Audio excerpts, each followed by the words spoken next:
Dixo Daily presenta.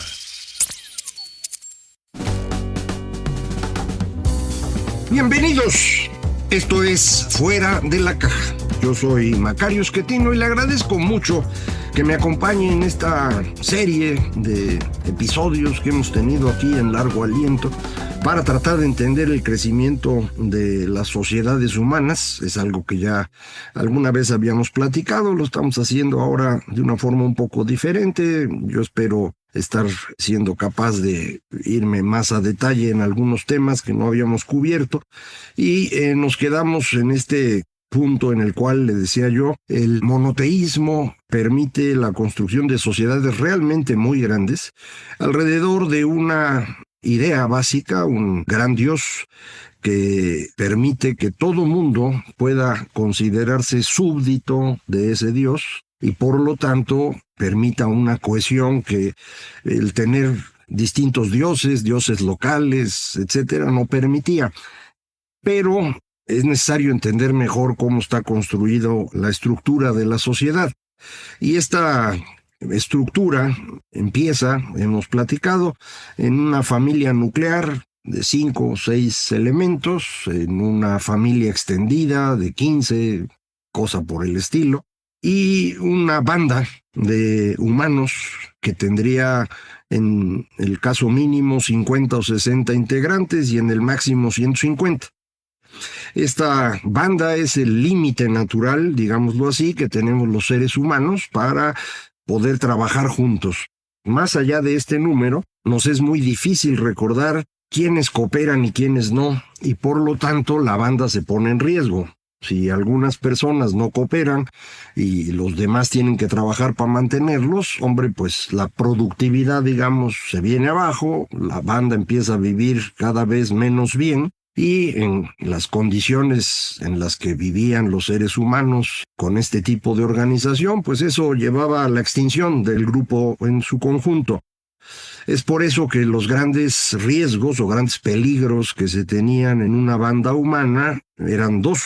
Uno es el gorrón, el free rider, que pues está de ocioso y está esperando cosechar de los demás. Un número grande de estos free riders implica que la banda no puede sobrevivir y todo el mundo muere de hambre, o simplemente se destruye este grupo y los que quedan se van a organizar otro. El otro gran enemigo que tiene es el abusador, el bully, el matón, el que quiere quedarse con más de lo que le toca. Y al hacerlo, pues daña el nivel de vida de los demás, causando un efecto parecido al otro. Frente a este segundo tipo de amenaza, Chris Bem, en un libro que se llama Moral Origins, afirma que estos grupos humanos lo que hicieron fue tratar de deshacerse de estos bullies, y lo hicieron con una combinación de 3 elementos. El primero era burlarse de él. Es decir, quitarle al bully esta sensación de que él era superior a los demás, y al burlarse de él, esto permitía, sin violencia, que se pudiera resolver este comportamiento anómalo.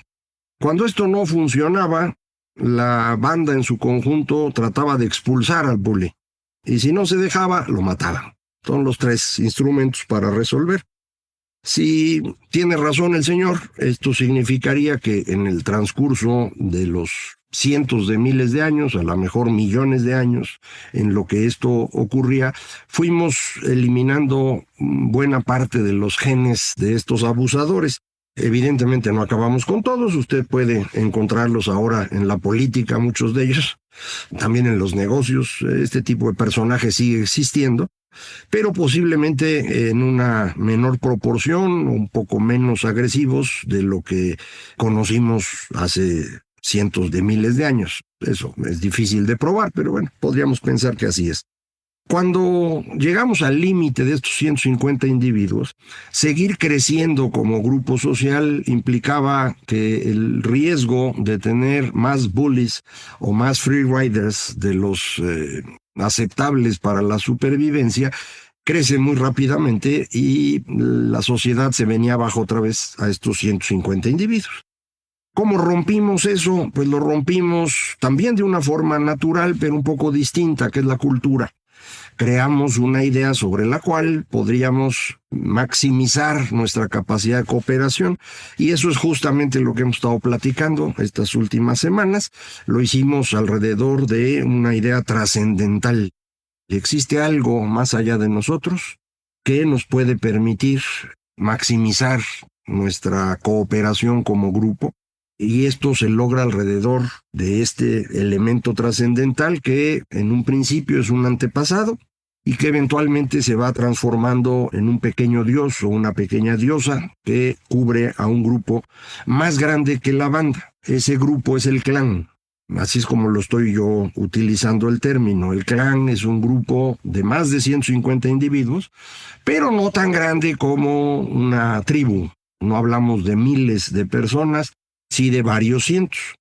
Este clan está asociado a este antepasado ficticio, real, a lo mejor biológico, a lo mejor no tanto, pero todo el grupo lo asume como antepasado propio, y este antepasado se le van dando ciertas características en el tiempo que lo van haciendo sobrenatural, ¿no? Más allá de ser trascendental, de estar en otra dimensión, empieza a tener ciertos poderes, digámoslo así, para ayudarnos como grupo a la fertilidad, a que llueva, a lo que sea. Cuando varios clanes se asocian para vivir en un grupo todavía más grande, que es lo que empezamos a llamar ciudad, y son organizaciones que empiezan a existir hace 10,000, 12,000 años, estas ciudades van a tener esta competencia entre los pequeños diosesitos.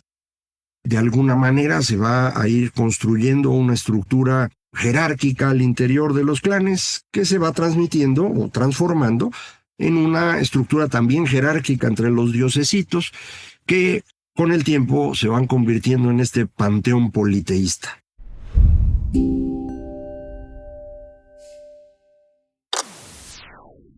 Entonces ya tenemos varios niveles de asociación.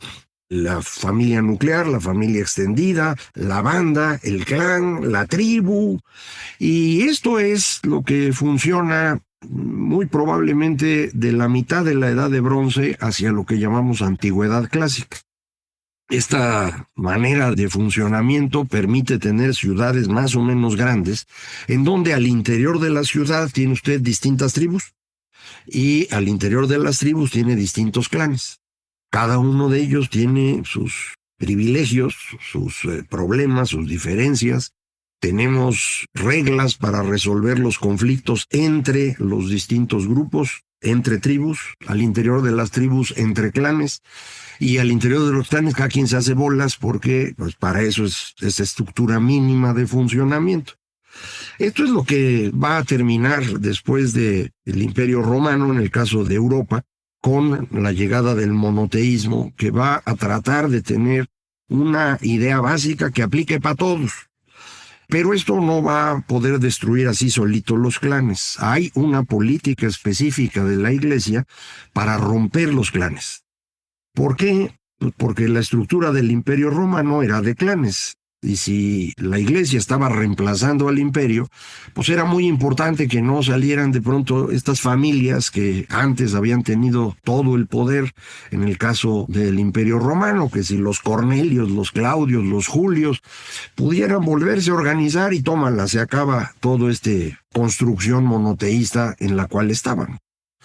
Lo que trata de hacer la Iglesia, utilizando ciertas reglas que empiezan a ser generales, prohibir el casamiento entre primos, hasta primos terceros o cuartos, el que la adopción fuera prohibida, que era uno de los grandes mecanismos del Imperio Romano para que los clanes funcionaran, obligar a la familia nuclear a separarse de la familia extendida, que es decir, el clan, y con esto vas construyendo una sociedad en la cual el elemento básico no es el clan, sino la familia nuclear.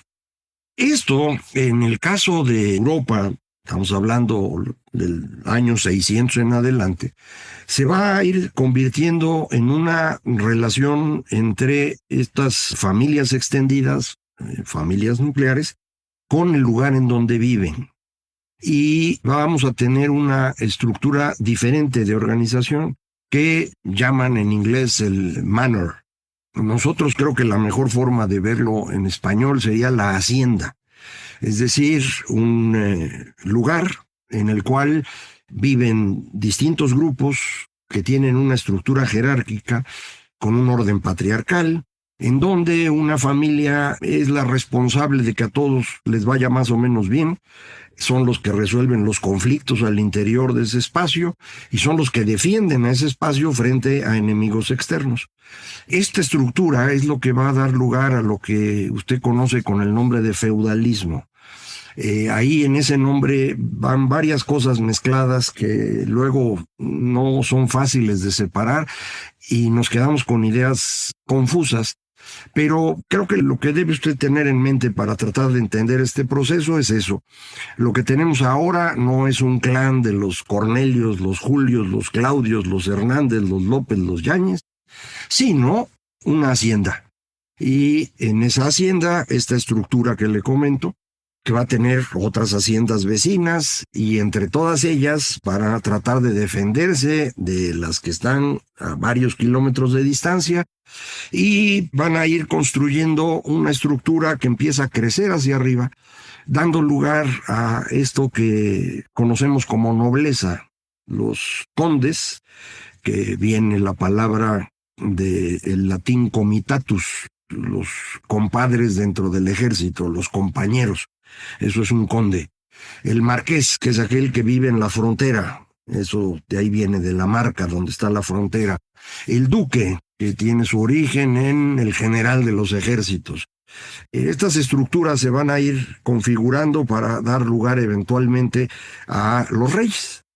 Pero todas las relaciones en esto son relaciones que tienen que ver con la estructura de esta hacienda, que es la base sobre la cual está funcionando la estructura social, la producción económica y el orden político a través de este mecanismo. Esto no es igual en otras partes del mundo. Por ejemplo, en China tenemos esta estructura de clanes de forma permanente. Al día de hoy siguen existiendo. Algo parecido ocurre en la India. Son distintas las dos organizaciones. En la India, con la llegada de los indoeuropeos, llamémosle así, o los indoiranios, probablemente en el 1500 a.C., se va a dar la construcción de las castas, una estructura muy, muy vertical, muy discriminatoria, en donde los grupos que acaban de llegar, estos indoiranios, se van a organizar en tres grupos: el de los que mandan, los brahmanes, el de los militares, el de los comerciantes. Y a los que ya estaban ahí los van a volver la raza. Y a algunos de ellos los intocables, gente que no es ni gente, ¿no? Esta estructura de castas es extraordinariamente fuerte, se va a mantener en el tiempo. La India nunca va a ser un país como el que usted conoce hoy. Ese país que usted conoce hoy es una construcción de los británicos en el siglo XIX, ya al final del XIX. Antes de eso no se podía, y no se podía por este problema de que pues estas estructuras no dan para una población tan grande. Tenía usted que depender de la construcción de estos pequeños reinos, en el caso de la India, los rayas, que van a tener el control de su región y lo van a tener bajo esta estructura de clanes y castas.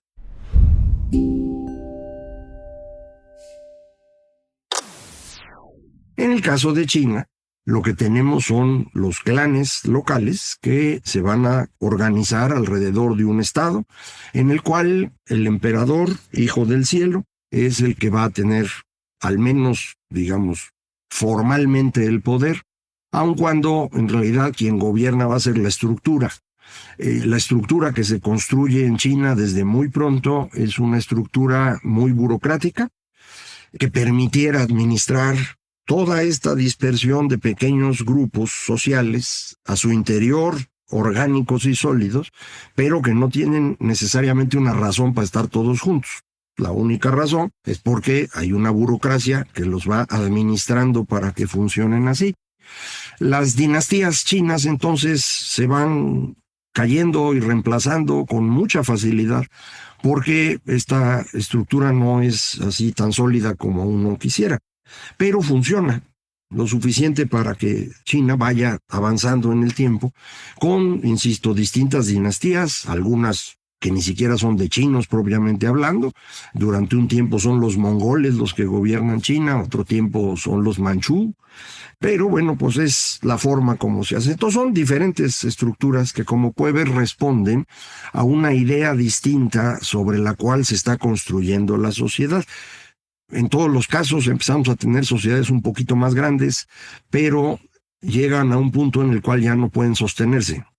Y es ahí donde la expansión europea, a partir del siglo XVI, se encuentra el espacio abierto. Traen ideas que permiten la organización de grandes grupos sociales, y eso les permite construir aquí, en América, estos grandes reinos, la Nueva España, el Perú y eventualmente los demás virreinatos, pero también en Asia, ¿no? Llegan a la India, agarran un par de puertos y luego empiezan a crecer y luego tienen la compañía británica y empiezan a hacer una asociación con los rayás y órale, güey, construyen un país inmenso que va desde Pakistán hasta lo que hoy es Myanmar. Todo eso va a ser la India británica. Y ellos son los que les dan esa estructura, porque antes no se podía.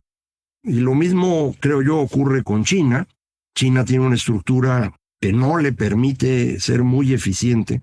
Y la dinastía Qing, la Manchú, que estuvo desde mediados del 17 hasta la Primera Guerra Mundial prácticamente hablando, no funciona muy bien. Y es lo que le permite a los europeos empezar a meterse poco a poco, organizar unas guerras para debilitar a la dinastía Qing y tarde o temprano reemplazar primero los japoneses, luego los británicos y órale. Entonces, hoy en día creo que tenemos una estructura general en el planeta que tiene su origen en Europa, que muchos occidentales descalifican porque es eurocentrista y lo que... Pero es la idea que les ha ido gustando a todos con el tiempo, porque es la única forma de tener el país grandote. No lo puedes hacer de otra manera. Entonces, la India hoy, pues ya no es colonia británica ni mucho menos. Sigue siendo un país en donde las regiones son casi autónomas y al interior de esas regiones hay tribus y hay clanes, pero mantienen una cosa que llaman democracia, la democracia más grande del planeta, que es en el fondo la negociación permanente de todos estos grupos. Es una especie del PRI mexicano, eso era el partido del Congreso en la India. En China lo mismo, es una estructura burocrática que ellos habían construido, pero que puede funcionar el día de hoy gracias a que importaron por completo las ideas económicas de Occidente para aplicarlas y permitir que comieran todos, cosa que no hacían en los años 70. Mao, para poderse mantener en el poder, tenía que estar matando gente a cada rato, ya fuera con el gran salto adelante, con la revolución cultural. Cuando se muere él, la banda de los cuatro y la viuda intentan matar a todo mundo. Era un gobierno, o sea, que dependía esencialmente de la violencia. ¿Por qué hoy no es así por completo? Pues porque importaron estas ideas que les permiten funcionar. Entonces, a pesar de las quejas de muchos occidentales, en particular de los izquierdistas y los colonialistas y los anti-yanquis, anti-imperialistas y demás, es esa idea occidental la que ha permitido la construcción de estos grandes países de una manera que sea viable, que les ha permitido funcionar. No dependen de la idea del monoteísmo, como ya tampoco el occidente depende de esa idea del monoteísmo. A partir del siglo XVI, esa idea empieza a difuminarse e intentamos reemplazarla por una idea nueva, que es el experimento de los últimos 500 años, que es muy distinta de todo lo anterior y que hoy mismo la estamos viendo en uno más de sus momentos críticos. Eso justamente es lo que quiero platicar con usted esta próxima semana. Muchísimas gracias. Esto fue Fuera de la Caja.